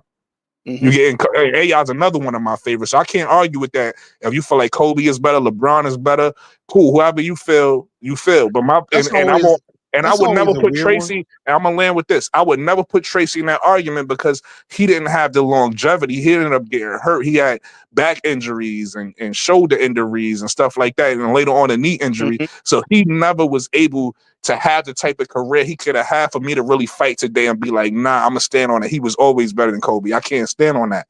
But what I can say is at one point in that between 2000 and 2004, he eclipsed Kobe. And the tapes, Okay, I'm that's gonna not use even my feelings. If you go back and look at the tapes, you could go back and look at the stats. All that's there is proven. okay. Well, this is my this and it's funny we can use the parallel. So I'm gonna use Coach. I'm gonna use the Jalen Hurts argument that he just used for Okay. Kobe having help versus T Mac. We all know the narrative with Jalen. He has a super team, and because his team is so good, he ain't got to do as much as some of these other quote unquote elite quarterbacks. They ain't got to carry the team because they don't have an AJ Brown, Devontae Smith, blah blah blah. So he's saying that having Shaq was, I guess, sort of the equivalent of having the help that would people say Jalen Hurts has. But my thing is this though: when situations was needed for Kobe to step up and do the type of things that T Mac was doing, did he not do it? Like, you don't think he could have went to Orlando and lit it up and put up 35 or however many T Mac was putting up during those times? I would promise you he could have. But when you playing with somebody like Diesel, why wouldn't you defer to him? Because he was the most dominant dude. If Diesel was on the team with T-Mac, T-Mac would have took a backseat too. That we can't knock Kobe for that. Everybody like in the history of the game would have took a backseat to that version of Shaq. That's just smart basketball. That's the equivalent of having a 2,000-yard back. Why wouldn't you turn around and hand it off to him? Like, it's just the nature of what it was at the time. Like, that was what was leading to winning championships. But when situations was needed and when Kobe was called upon, Game 4 against Indiana in 2000, those series against the Twin Towers with Duncan and Robinson, against Sacramento, though the trilogy when they played all those years in them conference finals and conference semifinals, like, go look at what Kobe was doing in them conference finals. If you think it was just, well, he had Shaq and he was just, riding like that. I'm pretty sure, like, had Mac been on them teams, he would have had to do the same thing Kobe was doing. It was just, it wasn't a Kobe thing. Their numbers were very comparable. I'm And looking at their stats. Their stats and I want were to say, very comparable. I want to say really quickly, I think he might have misunderstood something I said, because I agree with it. I don't think you said nothing wrong just now. I agree with everything you said, but the fact of the matter is we could say what if all we want. We only know what we saw. And I know, I do agree with you, and I do think that if Kobe didn't have Shaq, he would have stepped up and been a different player, but he did, right? And Tracy didn't. Right. And I know when they went head to head, that was an even matchup. Yeah, so we can say he was as good then. I can say that. No. Listen to what I'm saying. All right, so let me break it. Let me break it down let me make it human terms. Let me make it human terms, right? You on the court and you got pros on the court with you, right? This the 40 and over league, right? You done got retired KG with you, right? You got retired Gilbert Arenas with you, right? You got pros on the court with you. I walk in with some people from my church, and we make it even with y'all. You trying to tell me that it's an even matchup? Tracy played. It's almost like LeBron. It's almost like LeBron, and I'm gonna give LeBron his credit because LeBron, and he don't get a lot of credit for after the Heatles. Yeah, but if you go back to early in LeBron James' career, before he left the Cavs, LeBron James had one of the worst supporting casts of all time. Same thing with AI. If you go take a look at why you think people give AI so much credit? Remember, AI never won. Yeah, because he had right. Exactly. People give AI so much credit because of first of all, how small he was. Yeah. And how he was able to bring a group of, again, that's why I asked you who played with Tracy. You might remember who played with AI only because AI so popular, he made them popular. But you're not supposed to remember them. You're not supposed to remember Tyrone Hill. Nah. You get what I'm saying? But absolutely. my point is you gotta respect what he was able to do with what he had. He was able to beat that team we just talked about in one game. He was able to beat that team in a game, and we give him respect to this day. In 2001, you would think he won a championship. We still talk about it today. But it's because of the supporting cast he had. So that's why I say with Tracy matched up, it shouldn't have been nowhere close for those teams to be anywhere close. The only thing they had was Tracy. Like I said, his sidekick was hurt. The only person who would have made it competitive was Grant. We just talked about how great Grant was. Again, Tracy was so good, he was still number 2 to Grant. I just saw a video on Grant was. I just saw a video on they were talking about that time when Grant Hill slammed Alonzo Mourning. Yeah. Slammed him to the ground and then came back and dunked on him. And they was like, you must be the wrong one. Like everybody thought Grant was a nice dude and all of that type of stuff. But like he had a mean streak and he was nasty. He just could not stay healthy. And he was a freak of nature too. Like when you take a look at Grant standing next to somebody like a Steve Smith, if you don't know no better, you would think, oh, they the same player. Yeah. But you Grant see them on the court, Grant, that athleticism Grant has was just different. It was poster boy for what could have been. Yeah.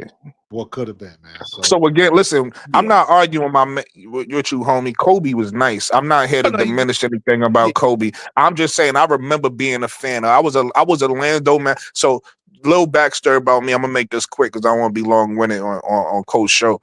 But my name is Michael. and my birthday is November 23rd. So growing up as a little kid, I was a Jordan fan. That was my superhero. I thought he was my superhero, right? Number 23 in the commercials wanting to be like Mike. That's what I thought, right? I was delusional. I was a delusional little kid. So when he retired, I didn't know what to do. I was like, well, who I'm supposed to root for now? Right? I'm a New Yorker, so I'm not from, you know what I mean? So I was like, who I'm supposed to root for now? And then I started paying attention to AI at that time. We already know how big AI was culturally. And Tracy just amazed me, wowed me, just everything. You know, Tracy, I don't know how much you remember about Tracy, but Tracy, he would have like 30 or 40 and still not be sweating. Like he would look like the game just like that would just amaze me. Like, how does he look so cool? How does he make this game look so easy? You get what I'm saying? At 6'8" and can do everything, like you said, a 6'6" person could do Kobe or Vince at 6'6". Like he could do everything they could do, but he taller.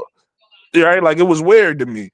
So I just became a fan of his. And then in Orlando, when he had to, like, it was basically his team, and I hate that. I wish, I love the fact that he turned into Tracy, but I do wish Grant was there, because when I think about the East at that time, the teams I was going to the finals was the Sixers. And we just talked about the help AI had. The teams I was going was the Nets, Jason Kidd and his supporting cast, and then Detroit and stuff like that. I feel like if Tracy McGrady and Grant Hill was healthy, they would have went to the finals and would have had an opportunity. I don't know if they would have won, maybe they would have lost, but they would have had an opportunity to win a championship. So I wish Grant was healthy. Same thing if Tracy stayed in Toronto. Same thing if he would have stayed in Toronto with Vince. I think Toronto would have been able to probably beat. I don't know if you remember that epic finals. I don't know if you remember that epic series the Sixers in Toronto had, but if Tracy was there, if Tracy was there, they probably would have beat the Sixers, and maybe they would have had an opportunity. Maybe they would have lost. They would have ran into the Lakers, but maybe they would have had an opportunity to win. Tracy, my favorite, so I always wanted him to get a ring. But like I said, I can't take nothing away from Kobe. Kobe definitely one of the greatest of all time. Definitely second best shooting guard of all time. Let me bring this back around. I'll tell you this story, but this kind of goes back to the original conversation we was having, Brooklyn, about like you can't disagree without it getting like disrespectful and stuff like that. To me, that started with Jordan. I remember so? I was in the CFL. I was playing in the Canadian League. Yeah. I was playing for the Hamilton Ticats. This was when the Bulls were playing the Utah Jazz. And I remember we was guys on the team. We had got together. We was watching the game. Yeah. And everybody 97 and 98 fans. I remember I said out loud, I said, I want to see Malone and Stockton win. Because I want to see that's disrespect. That's blasphemous. Listen, man, when I tell you all the dirty looks that I got, that's disrespectful. Man. It was dudes looking at me like they was ready to fight. I was like, it's just I done seen Jordan win a couple already. I want to see somebody. Right, you want to see somebody new win. I feel you, man. And they was feeling some kind of way about that, man. So this ain't nothing new. But But the thing I was gonna say, I didn't want to cut you off, but the thing I was gonna say, Coach, and I never told you, I'm a basketball dude. Like that's my main thing. But the one thing I can say, and I don't know if you've noticed this or even your man Brooklyn, I feel like there's a greater respect amongst the eras in football, like with the NFL, as compared to like basketball. Like I don't hear all the disrespect and the constant comparisons of, I guess because the game is still so physical in certain ways. But no. Let me because one thing that, like, when I get together with the OGs and Harold Carmichael and all them guys that used to play back before I played, my rookie year was 93. So the one thing that we always talk about consistently, 100%, anytime we together, is we'll talk about how we played, what we did, how we were built different. And now they got all of these rules to protect the quarterbacks and all that type of stuff. So it's a whole different, we have a whole different vibe, man. And even kind of even touching with this conversation, we'll talk about how people react with social media and stuff like that. Because back in my day, if somebody wrote for the paper, if they wrote a nasty article about you, They had to Mhm. come see you in the locker room because they were Oh beat wow. writers. That's a fact. That's a So they fact. had to come. So they had to come in and look you face to face. So even if they did write it, they had to have the guts to come in there and deal with you. And some of them conversations was not very nice. There's a famous video. Brooklyn, you might remember this. Bobby Bonilla was ready to fight that journalist that wrote that piece about him. He was ready to fight him in the locker room. You can look on YouTube now. Bobby Bonilla pacing the locker room, talking about make your move, homeboy. Like that. That Wow. was it was different back then. So you didn't have no keyboard warriors that nobody. You couldn't just write your stuff with Mhm. impunity and nobody wasn't gonna call you on the carpet. That dude Yeah. wrote whatever he wrote. Uh, he didn't like it, and when he came in the locker room, they was about to go at it. And there's I mean, tons Wow. of stories like that. So you had a little level of respect that you just don't have anymore. let me ask Yeah. you a question, Cole. Since you just broke down, like you got, that your era and you guys was built different. How does your era look at the best quarterback of all time in your opinion? Do you guys agree that it's Tom Brady, or do you look at it differently? Yeah. Uh, a lot of guys, you'll agree that it's Tom Brady. Like I'm friends with Hollis Thomas. He played was a defensive tackle. He don't consider that because he thinks Belichick cheated. Right, He ain't wrong, but Tom Brady is still a bad man. right. So I don't give a damn about the deflated balls, but you know, watching the team practice and stuff like that, that was he was cheating. So, Yeah. but that don't mean Tom Brady wasn't dropping back and slinging that rock everywhere. Your receivers still got to get open, and so there's a some people say that you ask people that came up in the 80s and saw what Jerry Rice did, or they saw what the Cowboys did, or they saw what the 70s Steelers did. So everybody gonna feel That's some why kind I of asked way. you because it's all from what I heard. I'm not a football guy, but when I hear football people talk, it seemed like Tom Brady is a consistent. So I just wonder if anybody Yeah, ever push Yeah. back on that and say something different. a lot of people, but it's here's the thing with that, and I see it happening with Caitlin Clark. Um, Nobody remembers when the Patriots sucked. The Patriots were a horrible, not a bad team, a horrible team for a very long time. I had Irvin Fry. Irvin Fry is a friend of mine. He was drafted. He was the number one pick in 1984 with the Patriots. We talked about that. The Patriots were horrible. Then he gets there, they go to the Super Bowl, and then they lose to the '85 Bears. So the reason why a lot of people hate Tom Brady was because he started winning and people got sick of him winning. That's the same reason that people don't like Kobe. It's the same reason that people don't like LeBron. It's the same reason that people don't like Patrick Mahomes. When you flip the That script is true. and you start winning, people don't like that. Why Mhm. do you Autumn, think in this? Why do you think in the '70s the how do you think the Cowboys became America's team? Because the Cowboys were the first team to beat the '70s Steelers, the Steel Curtain. everybody loved it. The Steelers were the bad guys. Roger Right. Staubach and Tony Dorsett and them were the good guys. That's when the Cowboys became America's team. Then you fast forward to 1984, I think it was when Troy Aikman was drafted. And then like people tend to forget that Troy Aikman's first year, he set the rookie record for interceptions. And then Michael Irvin came, and then Emmett Smith came, and then Eric Allen or Larry Allen, and then they did what they did, and then Jimmy Johnson, two.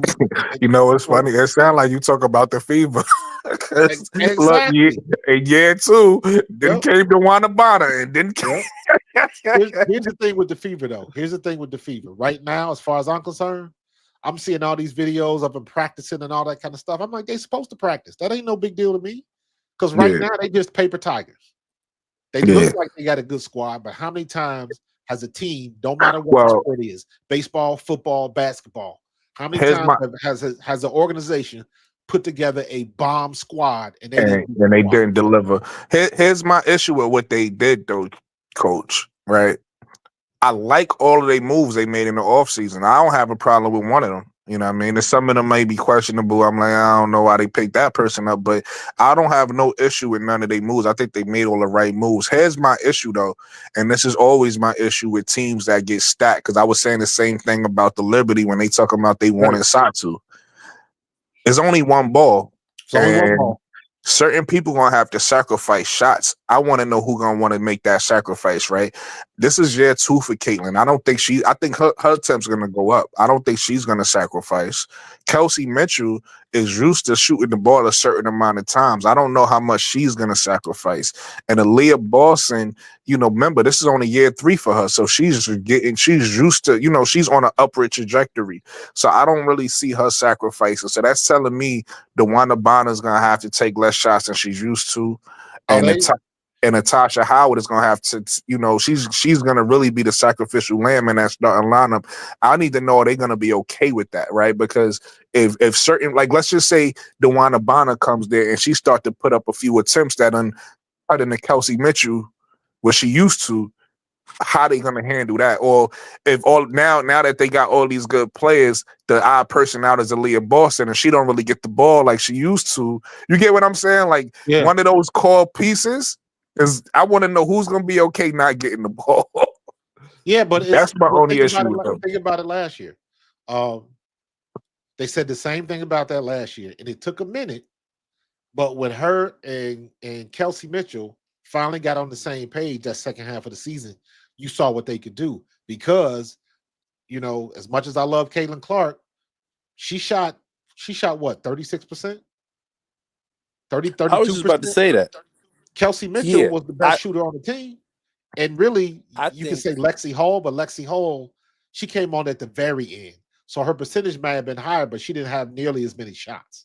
So Kelsey Mitchell was the spark on that team, because there was a lot of games where Caitlin just wasn't hitting. But Caitlin Clark can pass her ass off. Right. But I guarantee you, all them vets coming to this team, even Stephanie White, they know where they bread is buttered. They know this is Caitlin Clark's team. No, exactly. That's why I don't think Caitlin Clark is going to sacrifice any shots. But I think the other players is going.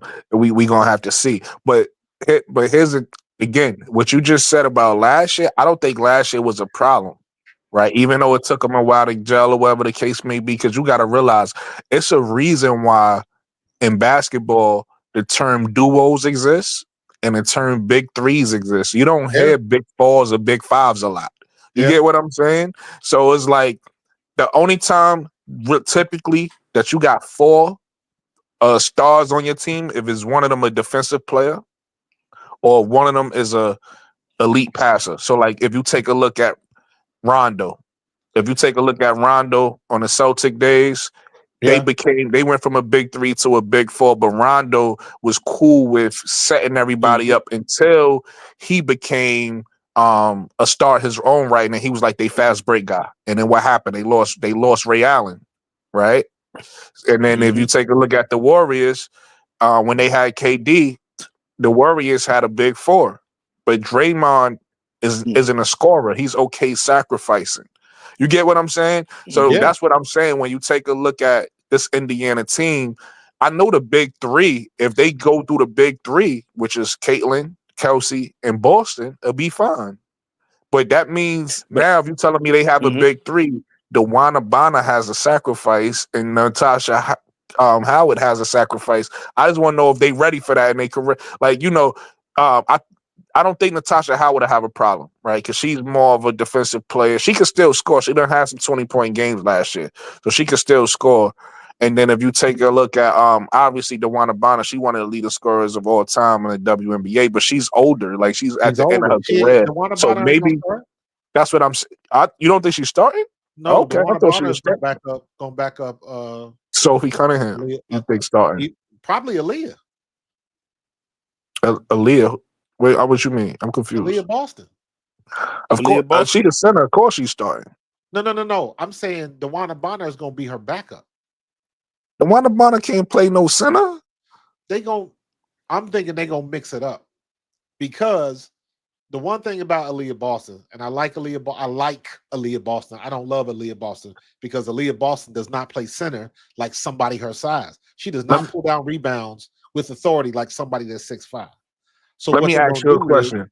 to me, they're gonna have a finesse lineup to So back that's her my up. question. Who's your starting lineup then? You got Kelsey. Yeah. Hmm. See, I don't know yet. Are they gonna start? Are they gonna start Sophie? Or are they gonna start Lexi Hall? That's what I was thinking. I mean, I don't think Lexi Hall is definitely not starting over. I think so this is my starting lineup. And if I take DeWanna Bonner out, I probably put Sophie Cunningham in. But my starting lineup is Caitlin, Kelsey, that's obvious. Yep. DeWanna Bonner at 3. Natasha Howard at 4. And Austin in the middle. Boston at 5. And then you got Sophie and Lexi. Lexi probably gonna lose minutes. You got Sophie as the six woman. But if what you saying is true, if you feel like DeWanna Bonner's coming off the bench, then see, maybe but let me thinking about it. Your way probably makes sense because we got to take into consideration Stephanie White coming from Connecticut.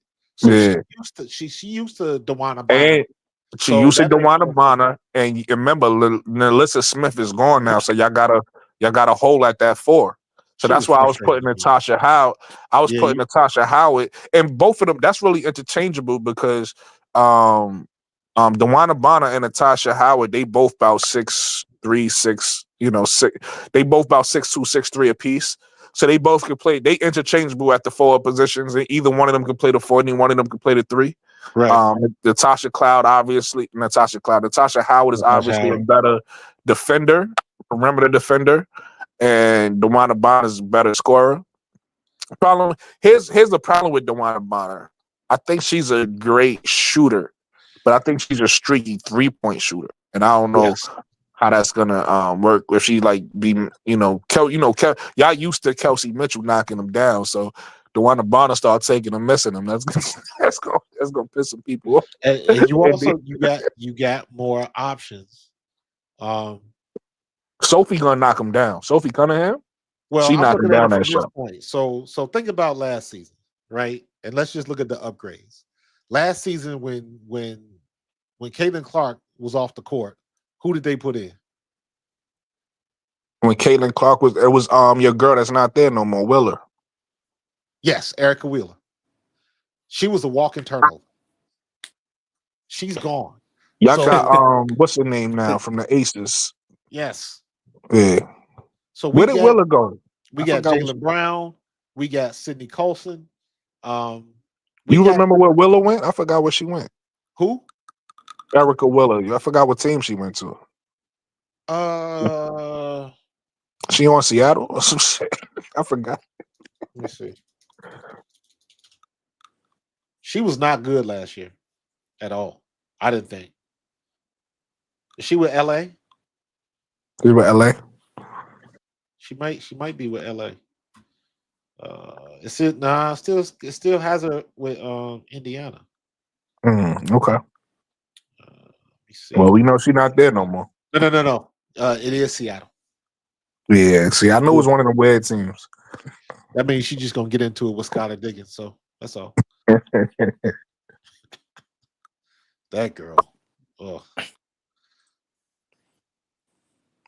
So it'll be interesting, man. What's your thoughts on the 41 game schedule? I don't mind it. That's the thing. Like, see, again, that's why people like my channel, because I don't be hating.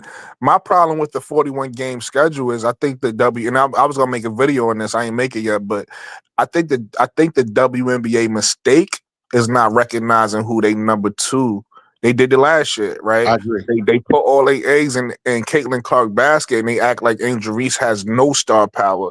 They should have gave Caitlin Clark the most national televised games, but the next person should have been Angel Reese, and the next person should have been like Asia Wilson. And like they gotta think like that. Like they gotta. I think. All right. So here's my issue with the WNBA, and I do understand. Listen. Caitlin Clark is a top dog. She's bringing in attendance. She's bringing in a viewership. That's your top dog. I get it. I don't have no problem saying. Again, like I said, you got to realize, coach, and you're gonna be able to appreciate this because you come from the football world. I come from the men's game. I'm not used to all this pettiness. Like I could talk about these play. I could say something negative or positive about Angel Reese and be cool, and don't. I could say something positive and negative about Caitlyn and not hate her, right? Like the reason why I'm saying that because if I say anything, you see, I just said I'm cool with that, right? If I would have said the opposite on my channel, I'd have got a whole bunch of comments like it's because she's white. You hate her. It's like no, I'm just being honest, right? So it's like I could say that I believe that Caitlyn Clark should have had the 41 games because of what she brings to the game. The problem what I have with the WNBA though is they don't realize and this is why the NBA, everybody talk about how the NBA is hard to watch and yada yada yada and how the viewership is down, but it's still a successful it's still a successful business. And here's why. They don't market just LeBron James. Right. Like right now, even though LeBron James is about to retire and Steph Curry and all these guys about to retire, you got a list of about 14 people. They like, yo, who's the next face? You get what I'm saying? Like they got a crop of new stars. Hold on. Did you see this? Because I thought about. Wait a minute. Did I save it? It was a graphic that had the Indiana Fever with 41 games, and then the Lakers with 31 games. Yeah, they got the most. I think they got the most televised games out of anybody in major sports right now. Here's the problem. They market it like that. Like, yeah, we doing bigger and better than the NBA. And it's like, y'all know how many games the NBA plays? They play a hell of a lot more than 40. Right. You know what I'm saying? So, like I always use this phrase, man. Numbers don't lie, but they do deceive. Yeah. They spreading them games out in the NBA. Yeah, so you can get to know more people. And that's what I was saying. Like, I feel like, and this is me as a second-year WNBA fan, right? I could honestly say this, right? And I didn't know this before I was watching that. And I feel like you'll say the same thing, Coach, because me and you both knew. I didn't know how many good players was in the WNBA. Agreed. But now that I'm here, I could say, oh yeah, this person is nice, that person is nice. You got a good player on this team. So it's like for the people who still don't know, you need to televise those stars to people so they can know. So if you only gonna give them Caitlyn Clark, so the people who don't know nothing about the NBA, that's all they gonna. I mean WNBA, that's all they gonna talk about. Oh yeah, you seen the Caitlyn Clark game? Caitlyn Clark. Your league's still not gonna go nowhere because why would I buy anybody else's jersey? Here's the flip side of that, though, and this is where you got to keep it 100, because your viewership and your ratings are going to tell you where to go. Just like we was talking earlier about the YouTube algorithm, right? Follow the current. Tell you where to go, right? And sometimes the Angel Reese contingency, they think they're bigger than they actually are, and just because she got the social media presence, she got social media on lock. That is undisputed. But that doesn't necessarily mean she can fill a 17,000. No, I agree with that, and that's why I said I do. Listen, I don't have any. It don't make me uncomfortable, or I don't have any quorums or any problem saying that Caitlyn Clark is a top dog in the WNBA. Like she's a top dog. My point is, feed your top dog. But use your top dog to shed lights on the other dogs, because what happens is again, look, it's like the conversation me and Chris just had. How many people? I'm in a minority. How many people you think gonna really agree with me and say Tracy was the best? But you know what I mean? Nope. Most people not gonna agree with that. Now I know some people will, because I know I'm not the only one who share that opinion. I know other people who rock with Tracy. But my point is, Kobe is way more popular. So it's like if this was a conversation about the NBA and we talking about how we gonna market the NBA, Kobe number one, like at that time anyway. Kobe, that's all number one. Fuck what I'm saying about Tracy being. I'm in a minority. You get what I'm saying? But you still got to market Tracy, because there's still a group of people out there who love Tracy. There's still a group of people out there who love AI. There's still a group of people out there that love Penny and love Grant. So you still got to market those other players too. And Brooklyn, look at this. How many people really do the homework anymore? Not many. Exactly. Not many. If any. Exactly. Because let me be honest with you. I kind of jumped on that bandwagon for a hot second. And I mean a hot second. When they was talking about they targeting Caitlyn Clark, blah, blah, blah. I was like, the optics ain't good. It doesn't look good. But what I did was I did the homework, and I went back and I watched a couple of seasons ago. I looked at the highlights on YouTube. I saw the brawl. Um, Yeah, it's a in the physical Parker's league. rookie year, and I was like, wait a minute, they've been balling like this for a while. This ain't nothing new. Yeah. But how many people do that homework? Next to nobody. They just want to fight. And you want to know what it is too? You right 1000% right about the homework. Also, the college game is refereed different than the pro game. So it's like if you come in with off something you used to, and you watching a college game, and then you automatically just watch one game of the pros, you're gonna be like, "Oh, look what they do!" No, it's a different game, Yeah, right? They allow certain things in college. They allow them to play a certain type of way that they just don't allow in the pros. You yeah. get The what I'm saying? WNBA refs were horrible, man. But Yeah, they got to do so. Caitlin, Angel, Asia, feet. Paige Beckers, Fee, and Sabrina. Yeah, that should be your. If you market just those players, you have a successful league You got because it. those players shed light on everybody else. You get what I'm Yep, saying? Everybody else will start to get, and then you'll start to be like, oh shit, who's this Jordan Canada person? Oh exactly. shit, who's this? You know what I mean? Like you'll start to learn it, and you just named all of them. That's the people you market. Age, Caitlin, Angel, Asia, Fee, Brianna, you market those people, you gonna get even Sabrina Nescu. You can market her. She in New York. Yeah. You know what I Even though mean? she had the world's worst finals Right. performance, but people. I didn't know who. The only reason I know who Sabrina was when I started watching the W was because I saw her in the All Star game. I Yeah. always say I saw Kelsey Plum before I saw anybody. I just didn't know who she was. The only thing I would see on the WNBA was that video of her uh, at the. I guess it was a game out in LA or whatever. She was throwing T-shirts in the crowd. I thought she was a female football player. I didn't know who she was. And then when I started watching, I was like, oh, that's who she is. She was okay. I get it now. It makes sense now. Yeah. But they do get marketable people. And I just think they, as much as a Indiana fan um, I am, I agree with you. I think they putting all their eggs in one basket. And a prime Yeah. example is we just saw what happened to Juju Watkins. We just saw what Yeah. happened.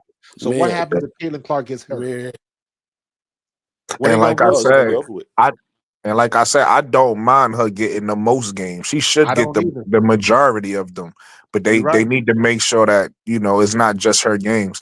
But maybe their thinking is this.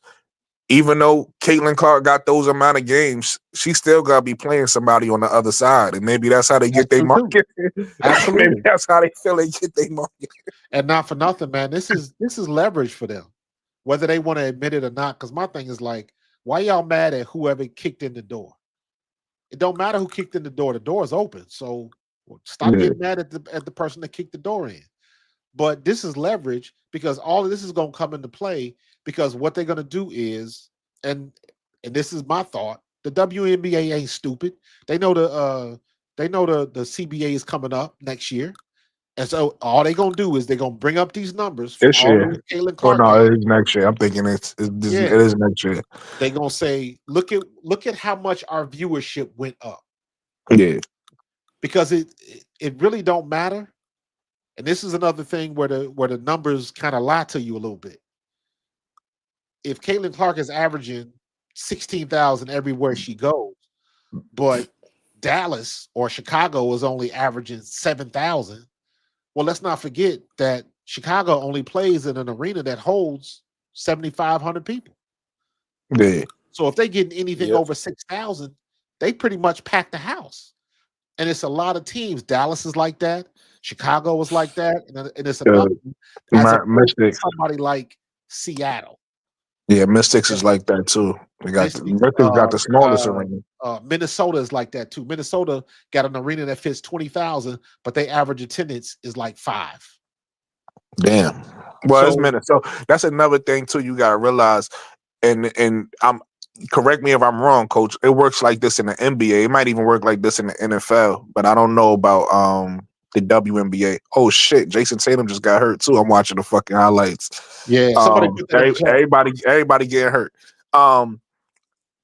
In the NBA, like somebody like John Morant. John Morant plays in Memphis, and Yep. John Morant is a budding star, but he'll be way bigger had he played in L.A. or he played in New York or he played in Chicago. He'd have been So way bigger if he didn't get in trouble with the gun. yeah, that too. If he ain't get in trouble. Obviously that too. But the point I was making is big cities. Yes. So in the I agree. WNBA, we talk about Minnesota.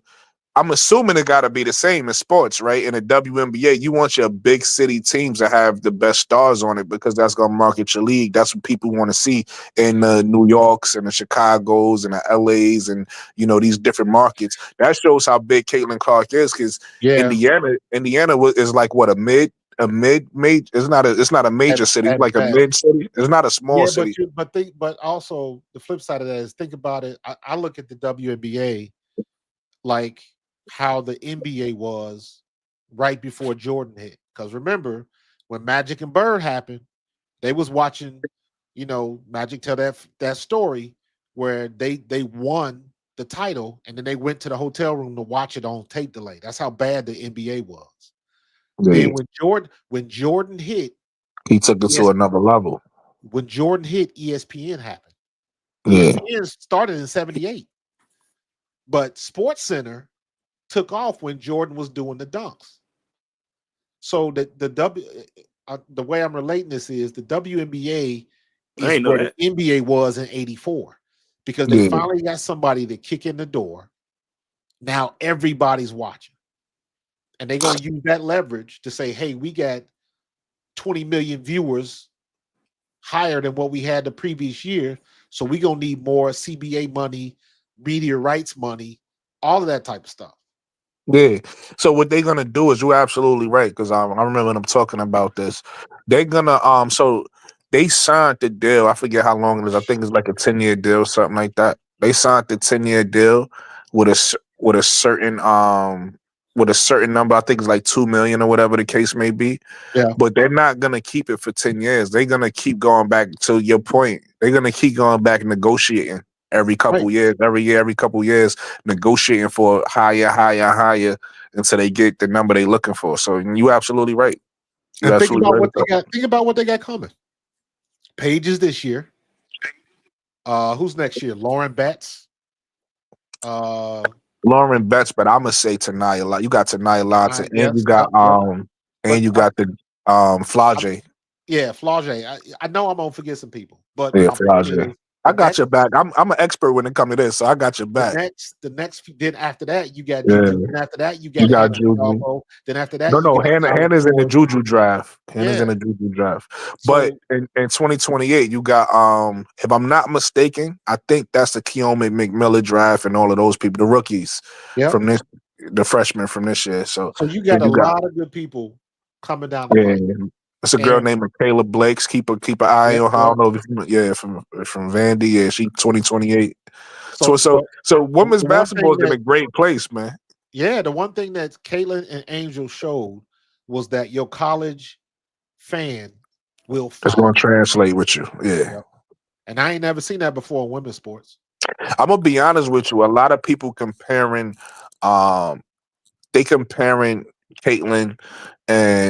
and Angel to Magic and Bird 101, but I think Caitlin and Angel might be. I'm talking about the impact on the league. Oh yeah. I think they might be Magic, Jordan. I think they might be Magic, Bird, and Jordan. Right? Of course, Juju gonna come in and add when they all add, but I think with Caitlin again, people gotta realize I don't think people realize how big, and I'm talking about when they play each other, how big that rivalry actually is. I'm talking about people tuning in to want to see that. Because even if they tune in, you got to realize this is almost like what you said earlier about the comments and the people watching, regardless if they positive or negative, they watching. Even if they tuning in to see you lose, they tuning in. They tuning in. They get what I'm saying? So again, I think the explosion. I'm gonna land with this. I'm gonna land with this real quick. I think the explosion that's about to happen, with the WNBA is still gonna be based off of that rivalry between Caitlin Clark and Angel Reese. Absolutely. That LA Boston. Yeah. Same thing. Yeah. So all right, the man. people who don't know, man. hold on, Gotta get up Real out of quick, here. Go ahead. real quick before you go, let me just tell people what you meant for the people who don't know what you meant by LA Boston. So and this goes back to the Bird Magic conversation. Yeah. What they would do in the NBA when it was on tape delay, they would play or was this right after tape delay or this was still tape delay? I'm not sure. But they would play Magic games and then they would play Bird games and they would play them back to back. And that's how people started tuning in and watching watching the NBA, and the NBA started to grow. Yeah. And then once Jordan came in with all his star power, that's when it really skyrocketed and took it to a whole nother level. But that's listen, and that goes back to our point. You just brought it home. We can wrap up with this. You just brought it home, coach. Mhm. That goes back to the point about the 41 games. If I was them, I would have played a Caitlin Clark game, Angel Reese game, Caitlin, like shit like that. And then that's bringing your viewers in, and that's making people say, "Oh, I want to see this." And then now they got 5 games versus each other throughout the year. That's gonna make those games even bigger because you're watching them damn near every week now. Yeah. You know what I mean? So I don't know. They could have did that. It'll be interesting, man. But all right, man, I gotta get out of here. I had a bed, bro. Yeah. So Man. Brooklyn, Yo, I appreciate good you. live, man. SBK, I appreciate you, man. I We're gonna do appreciate this the again, advice. bro. I appreciate the advice, man. Yeah, We- anytime, let me know. I'll pull up and talk. We may have found something new. What's going on, Chris? It was nice meeting you, brother. Oh, appreciate it, man. Good talk. Like I said, it's always just a little nice to have a little convo without it getting, like I said, no heat, no nothing like that. Just Oh little no, back and forth Absolutely, opinion. man. We grown. absolutely. Yeah, We I grown talk folk. sports, man. So only time you will hear me get like that is if I'm talking to somebody who's taking it there. So it's like you're like Coach said earlier, you got those nasty fans that want to be nasty. I match their energy. But Oh, anytime nah, I'm talking sports, we can talk sports all day. Thank you, Tiff. Appreciate y'all, man. I'm about to Yeah. shut it down. I'm Check me out not- tomorrow. I got my man Yep. Darwin Walker is scheduled. He was a defensive tackle for the Eagles. So I'll be talking to him tomorrow night at around 8:00. So all right, fellas, I appreciate y'all. And I'll check you on. Hey, Brooklyn, hit me up again, man. We can talk about the YouTube stuff some more, man. I appreciate you. Thank you. You got it, man. I'll holler at y'all later. All right. Peace.